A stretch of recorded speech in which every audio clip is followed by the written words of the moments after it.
Dear students, welcome to Learner's World. In this video, I'm going to talk about Sunflowers by Vincent van Gogh, FIUGP Semester 4, SEC Humanities under Calcutta University.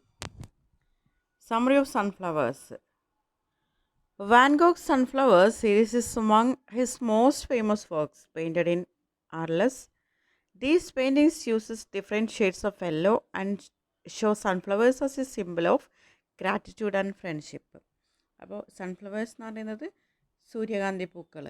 ഇത് വാൻഗോഗിൻ്റെ ഒരു famous ആയിട്ടുള്ള വർക്കാണ്, ഒരു painting ആണ് ഇത്. ആർലെസ്സിലാണ് ഇത് paint ചെയ്തിരിക്കുന്നത്. ഇതിന് ഈ ഒരു പെയിൻറ്റിങ്ങിന് പലതരത്തിലുള്ള യെല്ലോ ഷെയ്ഡ്സ് നൽകിയിട്ടുണ്ട്.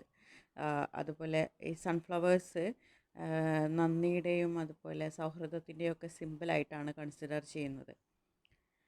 Vincent van Gogh was one of the greatest post-impressionist painters in the world. അപ്പോൾ വിൻസെൻറ്റ് വാൻ ഗോഗ് എന്ന് പറയുന്നത് ലോകത്തിലെ തന്നെ ഏറ്റവും മഹത്തായിട്ടുള്ള പോസ്റ്റ് ഇംപ്രഷനിസ്റ്റ് ചിത്രകാരന്മാരിൽ പെട്ടുള്ള ഒരാളാണ്. He was born in Nuenen, Netherlands, as a son of a church minister. അപ്പോൾ അദ്ദേഹം ജനിച്ചത് നെതർലാൻഡിലെ ന്യൂനൻ എന്ന് പറഞ്ഞിട്ടുള്ള ഒരു സ്ഥലത്താണ്. ഒരു പള്ളി പുരോഹിതൻ്റെ മകനായിട്ടാണ് ജനിച്ചത്. Van Gogh started his career late at the age of 27 and his life was short. അപ്പോൾ അദ്ദേഹം തൻ്റെ കലാജീവിതം വളരെ ലേറ്റായിട്ടാണ് തുടങ്ങിയത്. 27 ഇയേഴ്സ് ഓൾഡ് ആയ സമയത്താണ് സ്റ്റാർട്ട് ചെയ്യുന്നത്. അദ്ദേഹത്തിൻ്റെ ജീവിതം വളരെ ഷോർട്ടായിരുന്നു. He died at the age of 37 37 വയസ്സിലാണ് മരണപ്പെടുന്നത്. During this short time, he created nearly 2,100 artworks, including about 860 oil paintings. അപ്പോൾ അദ്ദേഹം ഈ ഒരു ചെറിയ കാലയളവിൽ അദ്ദേഹം ഏകദേശം 2100 കലാസൃഷ്ടികൾ ഉണ്ടാക്കിയിട്ടുണ്ട്. അതിൽ 860 ഓയിൽ പെയിൻറ്റുകൾ ഉൾപ്പെടുന്നുണ്ട്. His paintings are known for bold colours, strong brush strokes and deep emotions. അപ്പോൾ അദ്ദേഹത്തിൻ്റെ പെയിൻറ്റിങ്ങുകളിൽ വളരെ തിളക്കമുള്ള നിറങ്ങളുള്ള പെയിൻറ്റിങ്സ് ഉണ്ട്. അതുപോലെ തന്നെ ശക്തമായിട്ടുള്ള ബ്രഷ് സ്ട്രോക്കുകൾ, ആഴത്തിലുള്ള വികാരങ്ങൾ തുടങ്ങിയിട്ടുള്ളതൊക്കെ ഇൻക്ലൂഡ് ചെയ്തിരിക്കുന്ന ഒരു പെയിൻറ്റിങ്സാണ്. In his early life Van Gogh struggle to find success. ആദ്യകാലത്തൊക്കെ അദ്ദേഹത്തിന് വിജയം കൈവരിക്കാൻ വളരെ ബുദ്ധിമുട്ടായിരുന്നു. He worked as an assistant in an art dealership, a school teacher and later as a preacher. തുടക്കത്തിൽ അദ്ദേഹം ഒരു ആർട്ട് ഡീലർഷിപ്പിൽ അസിസ്റ്റൻ്റായിട്ട് ജോലി ചെയ്തു. അതുപോലെ ഒരു സ്കൂൾ അധ്യാപകനായിട്ട് ജോലി ചെയ്തു. പിന്നീട് ഒരു പ്രാസംഗികനായിട്ടായിരുന്നു. While working as a preacher in Borinage, a poor mining area in Belgium, he lived among workers and shared their hardships. അങ്ങനെ ബെൽജിയത്തിലെ ഒരു ദരിദ്രമായിട്ടുള്ള ഒരു ഖനന പ്രദേശമായിട്ടുള്ള ബോറിനാജിൽ അദ്ദേഹം പ്രസംഗകനായിട്ട് ജോലി ചെയ്ത സമയത്ത്, പ്രീച്ചറായിട്ട് ജോലി ചെയ്ത സമയത്ത് അദ്ദേഹം തൊഴിലാളികളോടൊപ്പമാണ് താമസിച്ചിരുന്നത്. അവരുടെ കഷ്ടപ്പാടുകൾ ഒക്കെ മനസ്സിലാക്കി ഒക്കെ ഷെയർ ചെയ്ത് ആണ് അദ്ദേഹം ജീവിച്ചിരുന്നത്. Because of his compassion he was called the Christ of the coal mine. അപ്പോൾ അദ്ദേഹത്തിൻ്റെ ആ ഒരു കരുണയിലെ ആളുകൾ അദ്ദേഹത്തെ വിളിച്ചിരുന്നത് the Christ of the coal mine എന്നുള്ളതായിരുന്നു, കൽക്കരിഖനിയിലെ ക്രിസ്തു എന്നുള്ളതായിരുന്നു. During this time he often send letters with sketches to his younger brother Theo, who later encouraged him to focus fully on part. അപ്പോൾ ആ സമയത്ത് അദ്ദേഹത്തിൻ്റെ ഇളയ സഹോദരനായിട്ടുള്ള തിയോക്ക് പല കത്തുകളും അദ്ദേഹം അയച്ചിരുന്നു. അവയിൽ കുറച്ച് സ്കെച്ചുകളും ചിത്രരേഖകളൊക്കെ ഉൾപ്പെടുത്തിയിരുന്നു. Van Gogh received financial and emotional support from Theo through out his life. അപ്പോൾ അദ്ദേഹത്തിൻ്റെ ജീവിതത്തിലുടനീളം തിയോ തൻ്റെ ഇളയ സഹോദരൻ തിയോ സാമ്പത്തികമായിട്ടും അതുപോലെ മാനസികമായിട്ടൊക്കെയുള്ള പിന്തുണ നൽകിയിട്ടുണ്ടായിരുന്നു.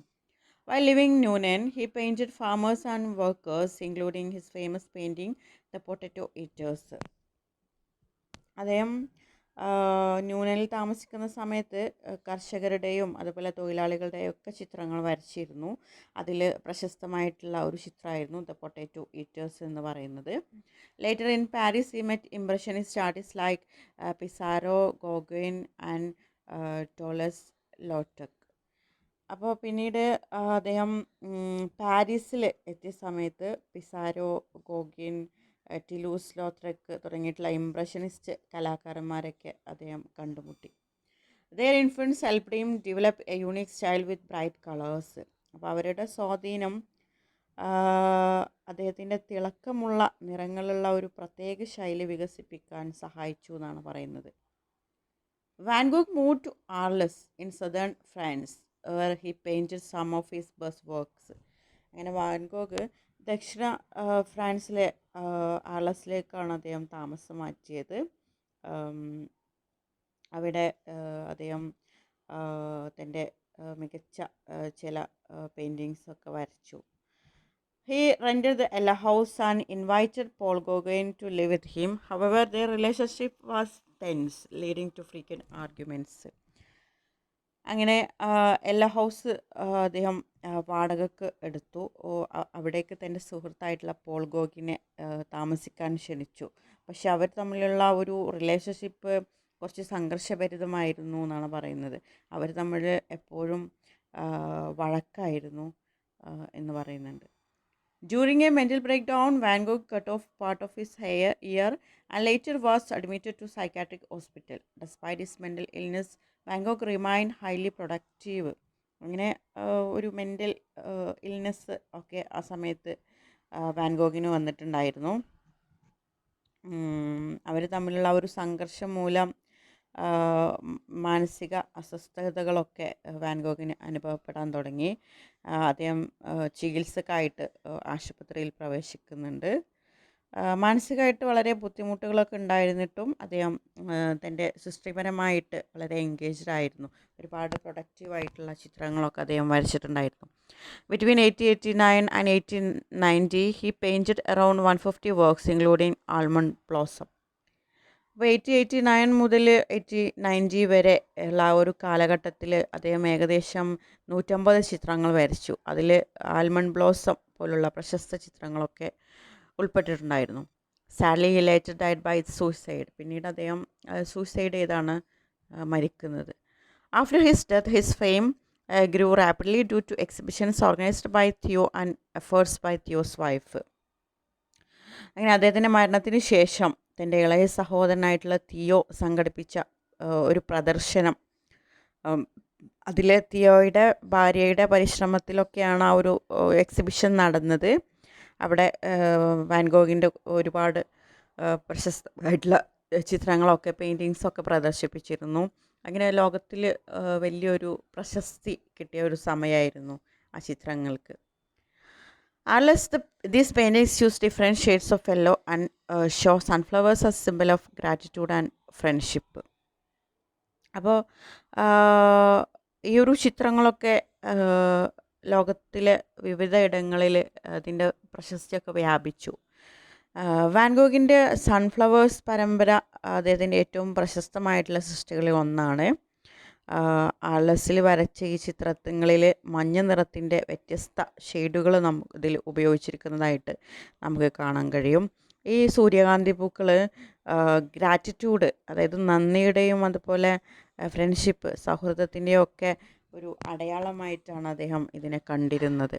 Today, sunflowers is one of the most recognized paintings in the world and represent Van Gogh's lasting legacy. പക്ഷേ ഇന്ന് സൺഫ്ലവേഴ്സ് എന്ന് പറയുന്ന ഈ ഒരു സീരീസ് ഓഫ് പെയിൻറ്റിങ്സ് ലോകത്തിലെ ഏറ്റവും അറിയപ്പെടുന്ന ചിത്രങ്ങളിൽ ഒന്നായി മാറിയിട്ടുണ്ട്. അതുപോലെ കൂടാതെ വാൻ ഗോഗിൻ്റെ സ്ഥായിയായ കലാപൈതൃകത്തിൻ്റെ ഒരു പ്രതീകമായിട്ട് മാറിയിട്ടുണ്ട് ഈ ഒരു സൺഫ്ലവേഴ്സ് എന്ന് പറഞ്ഞിട്ടുള്ള ഈ ഒരു വേൾഡ് ഫേമസ് പെയിൻറ്റിങ്.